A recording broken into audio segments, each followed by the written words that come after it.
Et bonjour à tous, bienvenue, Marjorie, coach professionnel kinésiologue. Alors, est-ce que ça a été pour l'exercice des réactions? Avez-vous réussi du coup à repérer les moments où vous avez réagi? De bonnes réactions, de mauvaises réactions? Dans un deuxième temps, nous allons travailler le bon et le mauvais. C'est-à-dire essayer de vous détacher de ces deux notions. Il n'y a pas de bon et il n'y a pas de mauvais, en fait. Essayez de rester neutre. Ce qui est, est.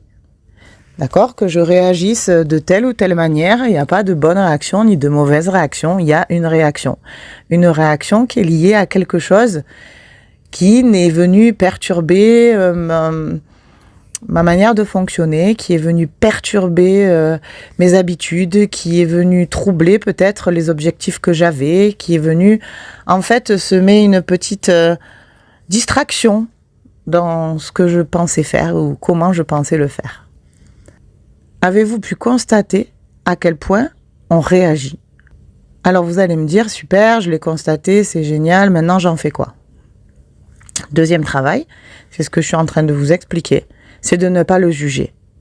Ça c'est important. C'est-à-dire à partir du moment où je réagis d'une manière qui ne me correspond pas, je le pose là. Je prends une feuille, par exemple, ou un cahier de travail. Vous ouvrez un cahier, puis vous dites voilà, tac, je note mes réactions, tac, tac, tac. Une fois que j'ai noté mes réactions, je note comment, en fait, j'aurais idéalement agi. Donc, je suis plus en réaction puisque je passe en réflexion et du coup, je réétudie le sujet. Comment, idéalement, j'aurais aimé agir face à ça? Donc, vous notez ensuite, voilà, idéalement, j'aurais aimé agir comme ça. Ok? Maintenant, à votre avis, qu'est-ce qui a créé une différence entre la manière dont j'ai réagi et la manière dont j'aurais idéalement agi?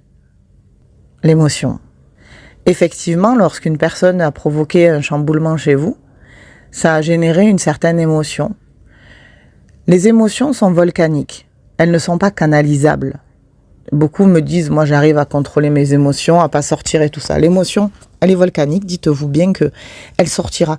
Alors même si elle sort pas en colère, en quoi que ce soit, elle sortira en maladie, elle sortira en maux de tête, en maux de ventre, en douleur, mais l'émotion sortira. D'accord? Essayez d'empêcher un volcan de rentrer en éruption, ben, je vous dis bon courage. Les émotions, c'est pareil. L'émotion, elle est là. L'émotion, c'est ce qui nous fait vivre.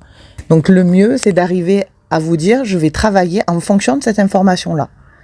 Voilà. Dites-vous, de toute façon, je ne pourrai pas la contrôler.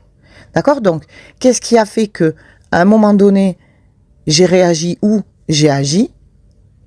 Ça va être l'émotion. L'émotion, elle est spontanée. D'accord? Une émotion, elle ne dure pas dans le temps. Si ça dure dans le temps, ça devient un ressentiment.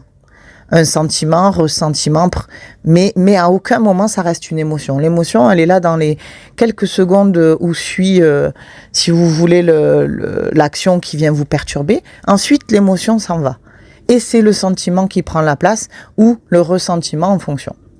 Donc, vous allez me dire, qu'est-ce qui fait la différence entre je réagis et j'agis? L'émotion, oui.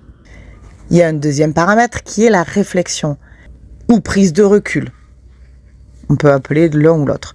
C'est-à-dire, à un moment donné, là, je suis extérieure à la situation, j'ai vu comment j'avais réagi, j'ai analysé comment j'aurais aimé idéalement réagir qui me correspond parfaitement. Donc, j'ai pris du recul sur la situation et avec cette prise de recul, j'ai réfléchi en me disant, voilà, ça me correspond mieux. Donc, je vous invite maintenant que vous avez appris à repérer là, je réagis, à noter des réactions que vous avez eues. Et ensuite, avec du recul ou une prise de distance, si vous arrivez à identifier l'émotion, ce serait parfait. Mais bon, ça, c'est un travail qu'on fera sinon ultérieurement. Mais essayez avec la prise de recul de vous dire, voilà comment j'aurais aimé idéalement réagir. Déjà, on va déjà attaquer par ces deux étapes. À vos stylos!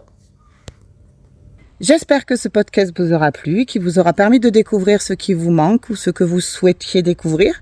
Et je vous souhaite bon courage pour la suite du processus. À très vite!